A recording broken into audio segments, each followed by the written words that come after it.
Straight ahead on 12 News, what Golden Valley police are calling a shocking and heartbreaking case of child neglect. Then, what Brooklyn Park officials describe as a silver tsunami. We're going to have to figure out how do we change to meet this changing demand. What the city is doing to prepare for an aging population. Plus, do you drink enough water? What doctors are saying about staying hydrated. 12 News starts right now.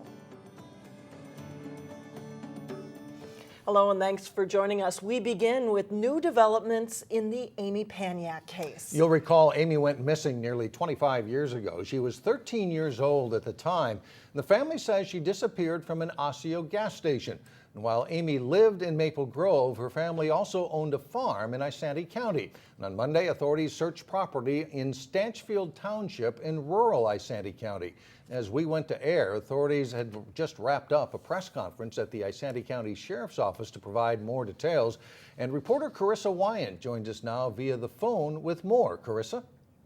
Mike and Alex, Maple Grove Police Captain Keith Terlinden just wrapped up a press conference. He told us that they executed a search warrant near the 37,000 block of Verdon Street Northwest in Stanchfield starting yesterday as part of the 1989 missing Amy Sue Pagnac case. He said that the document was sealed much like a document that was sealed last month when police searched the Pagnac's home in Maple Grove. So what they found there and what they're looking for now has not been made public. Terlinden had no comment on the owner of the property, but we do know that the Pagnac family owns a farm in Isanti County. Mrs. Pagnac told reporters today that she was not told by police what they were searching for or that they were even searching. Terlinden says it could be about a 5-day process. He has officers going 24 hours per day searching. He did confirm that there's excavating going on. He said there's about 15 to 20 officers on the scene today.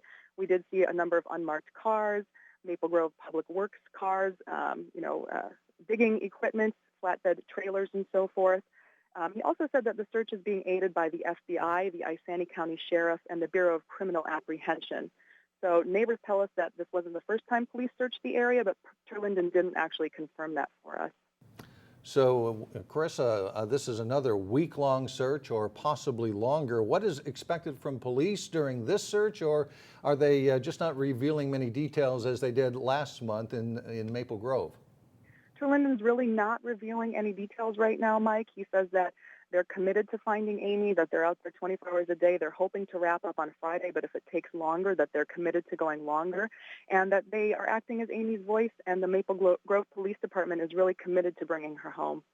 Right, Carissa Wyant reporting from Cambridge, Minnesota. Carissa, thank you very much. Meantime, a Golden Valley woman is charged with child endangerment after police found her 9-year-old daughter living in what they call deplorable conditions. Reporter Sonia Goins has more on the investigation. It's a really nice neighborhood, real quiet. We know most of our neighbors, you know. Bruce Carter has lived in this Golden Valley neighborhood since the early 90s. He says he didn't see any suspicious activity at the house across the street. I didn't know that anything was going on. We saw some comings and goings sometime. But officials say there were several criminal things going on inside this home on the 3400 block of Terrace Lane. Police say this woman, 34-year-old Jennifer Menges, ran a prostitution business out of the home. According to court documents, police set up a sting on April 8th. That's when one of the officers went inside the home for a massage, and they said Jennifer Menges offered him sex. This isn't the norm. It certainly isn't, but sometimes you go into homes and you don't know what's going on behind the doors. The criminal complaint says acts of prostitution occurred in the home when the child was present. The documents also show Menendez routinely had clients come to the residence, and the child had to stay silent while they were there. Police also found large amounts of urine in buckets next to where the child slept. I was kind of sad and mad at the same time, that could happen, to a child, when a child's involved like that. So I don't think that's a good thing at all. Officials also discovered dozens of drug paraphernalia in the area where the child slept. She has since been removed out of the home. I hope she's in a better setting and a safer setting. In Golden Valley, Sonia Goins, 12 News. Jennifer Menges remains in the Hennepin County Jail. Her next scheduled court appearance is August 8th, and prosecutors have not said if they will also seek charges against the girl's father, David Menges. Tuesday is deadline day to file for city or state offices. Some of the more notable developments impact Brooklyn Park. There will be a new council member to represent the city's East District. Councilmember Elizabeth Knight is not running for re-election. In the Central District, former Brooklyn Park Fire Chief Steve Schmidt is running against incumbent Rich Gates. And in a race for the State House, Brooklyn Park Councilmember Peter Crema will challenge DFL incumbent Melissa Hortman. A Maple Grove electric power supplier says it's well positioned to meet proposed federal rules to reduce greenhouse gas emissions. Great River Energy is the state's second largest power producer. 67% of its energy comes from the coal, mostly generated at power plants in North Dakota. And Great River Energy is trying to reduce its carbon footprint by making investments in wind and solar energy. We've been reducing our reliance on coal. Our growth has been met with renewables and energy efficiency and conservation. So we have been preparing, and we believe that we're well positioned. On Monday, the Obama administration announced plans to curb carbon emissions nationwide by 30% by the year 2030. Great River says it does not plan any new coal plants. Instead, it may rely on natural gas-powered plants in addition to more renewable energy. It is often referred to as a silver tsunami. 10,000 baby boomers will turn 65 every day for the next 16 years. Area cities are trying to prepare for what that means in the future.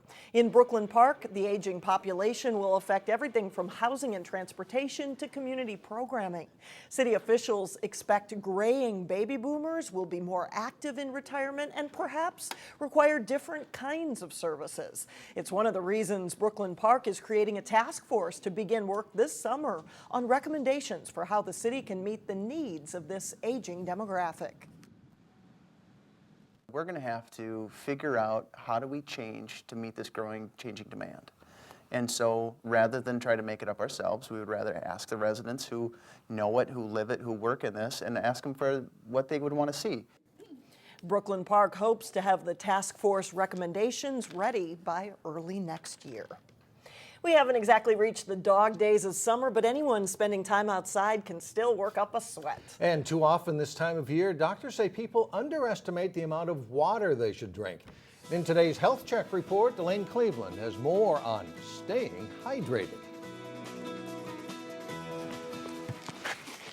Being outside, nice weather, good exercise, it's fun. On a warm spring day with a light breeze and the sun shining overhead, I like golf in general, so disc golf translates over as well. It doesn't take much to get people outdoors. Try to get out 4 or 5 times a week. Whether it be for yard work, we're just mowing and weed whipping, doing all that for dealerships around here. Or activities like disc golf. And we just came over here to play 9 holes. Yet even with conditions that some might deem perfect, it's hot, heat's on you the whole time, and it sucks, you're sweating the whole time. Time spent outside can take a toll. It's pretty physically demanding. You go to some of these ski resorts where you gotta climb up the ski hills and stuff. Definitely tiring. I don't know, I go through plenty of these. Which is why both men carry water bottles by their side to keep them hydrated. Definitely. I got a couple more in the car, so for those hot days. Just stop and take a sip every time that you need it. However, doctors say not everyone follows their lead. Every day in the clinic, on average, I see one person who comes in with various complaints that end up being some mild dehydration. Essentially, he says people think they don't need to drink that much water this time of year because it doesn't feel scorching hot. So to avoid dehydration, he recommends athletes drink about 2 liters of water a day. Anyone else doing something outside should drink about 1 liter to 1.5 liters. Doctors say they've seen what happens when people don't follow that advice. A lot of people feel dizzy. Sometimes you get vision changes. Some people, they get their heart rate going high, and then they get sometimes missed beats. Symptoms that just about anyone would probably prefer to avoid. Keep the water going, it keeps you going. In Brooklyn Park, Elaine Cleveland, 12 News. The doctors also say that thirst isn't always a reliable gauge of your need for water. A better indicator, they say, is the color of your urine. Dark yellow is a sign of dehydration. Who knew? That's right. Coming up, a new teen program kicks off this summer in Brooklyn Park. And then a little bit later in sports, a great showing for the Wayzata girls at the Section 6 golf tournament. But first, no complaints in the weather department. However, more storms could emerge on Thursday.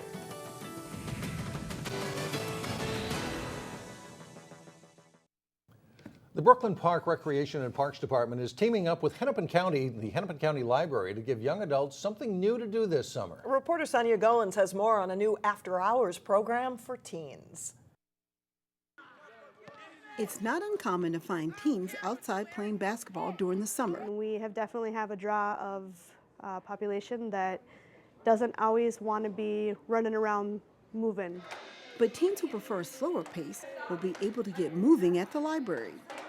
A program called Teens Only will kick off this summer. And what that means is the Brooklyn Park Library will be a teens-only zone on Thursdays from 5:30 to 7:30. To provide different options for the teens in the community to keep busy, to stay safe, stay off the streets. Teens will have access to the whole library, including all computers, books, and magazines. They won't have to worry about the constant, typical, quiet hours. They'll be able to talk, they'll be able to move about freely. There will be games, workshops, and crafts. This is just really basic engineering. And the Teen Tech Squad will also be on hand to teach technology skills. Science, technology, engineering, arts, and mathematics.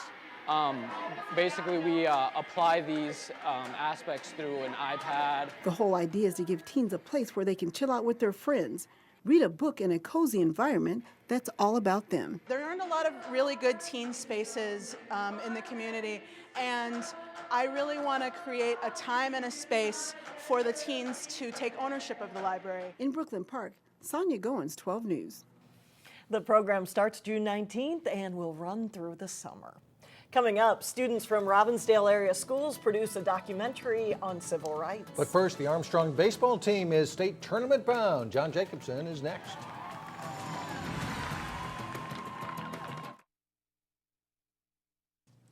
Section golf tournaments are now all two-day 36-hole events. The second day of the Section 6AA girls tourney featured a Wayzata team holding a 36-stroke lead after one day. Tough conditions endured with winds gusting up to 30 miles per hour. Wayzata's Jessica Nelson sinks the birdie putt and has a very good day for the Trojans, finishing second overall. Her teammate Sarah Burnham on the bunker at 11, a nice out that sets up her par putt. Burnham cards a 75 on day two and is the tournament medalist. On the 16th hole at Ridges, Wayzata's Ellie Brandt strokes the par putt. She finishes third behind Burnham and Nelson. On number 17, Benilde's Mackenzie Swenson with a nice chip shot. She pars the hole and is a state qualifier with her two-round score of 171. On 18, Hopkins' Hannah Gellner chipping from the fringe. Nice touch, sets up a par putt. The Royals finished third as a team. Also on 18, Armstrong Sarah Santowski. Good read on this putt, drops it for a par, but she misses out by one stroke, qualifying for state. Here are the final team scores. Wayzata edges Minnetonka by just 81 strokes. Hopkins is third with Benilde fourth. In addition to the Wayzata team, Swenson and Jacqueline Cooney of Benilde, along with Julia Hall of Hopkins, qualify for state. The Providence Academy boys and Breck girls also won their section tournaments Monday. In baseball, the Armstrong Falcons needed one win to claim the Section 6-3A title. After eliminating Wayzata earlier in the day, Benilde-St. Margaret's took a shot at forcing a second championship game when they played Armstrong. Top of the first inning, Benilde's Michael Kaminsky singles to right field. Keaton Studsrud comes around to score, and it's 1-0 Benilde. Armstrong starting pitcher Jack Wibben gets himself out of further trouble when he gets Marshall Hemke to pop up. Wibben the catch. The Red Knights leave the bases loaded in the first. Bottom of the first, and Wibben helps his own cause with a base hit to left. Matt Bachmeyer scores. The Falcons score 3 times to lead 3-1 after one. They have 3 more runs in the second. Bachmeyer singles past third and into left. Josh Thorpe scores, and when the Red Knights make an error in the field, Troy Ouellette scores 2 on this play. The Falcons go up 6-1 through 2 innings. Armstrong scores twice more in the fourth on a pair of sacrifice flies. Bachmeyer driving in Thorpe here to make it 8-1 through 4 innings. Benilde puts up 4 runs in the 5th, scoring 1 on Chris Landis' ground ball that's bobbled at short. Hemke scores, but the Red Knights come up short this day for the first time since 2010. Armstrong is headed to the state baseball tournament. It's a dream come true. I've been wanting that ever since a little kid, watching all the big kids doing it, and finally to get our chance and to complete the journey, it's unreal. Section 5 3A baseball featured an elimination game between 2 local squads as Champlin Park faced Maple Grove, tied at 1 in the second one. Kip Youngquist drills it to deep right for Champlin Park. Noah Boulay scores on the triple. The Rebels add 1 more to take a 3-1 lead on the Crimson. They extend that lead in the 4th. Tim Munn's bouncer gets through up the middle. Casey Carlson and Youngquist score as the throw comes to 3rd. Champlin Park leads at 5-1. Down 6-1, Maple Grove makes it interesting in the 6th. Matt Vogel's hard hit ball gets past the diving Riley Johnson. The Crimson score 2 in the inning, but that's all they get. The Rebels eliminate Maple Grove 6-3. Champlin Park plays Mounds View for the title Wednesday. The state boys tennis tournament is underway at 2 sites in Minneapolis. Wayzata is the defending champion in Class AA. The Trojans facing Mahtomedi in the quarterfinals. Number 1 singles play, it's Nick Beatty of Wayzata in the blue shirt facing Ryan Meager. And it's Beatty cracking an overhead smash here. He wins the point and wins his match 6-2, 6-love.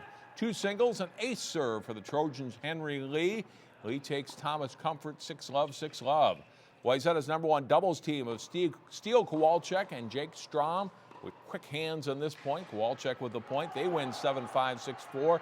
Trojans win 5-2, and they advance to Wednesday's AA semifinals. In Class A, Breck facing Luverne in the quarterfinals. Number 1 singles play, Austin Wong of Breck in the near court gets the point against Luverne's Johnny Vaggart. He wins 6-1, 6-1. 2 singles, Lewis White in the near court for Breck against Andrew Jelkin. White with the cross-court winner for a point. He wins 6-2, 6-1. Breck goes on to win 7-0. They will face rival Blake in the semifinals on Wednesday morning. And that is a look at sports for today. All right, thanks, John. We'll be right back.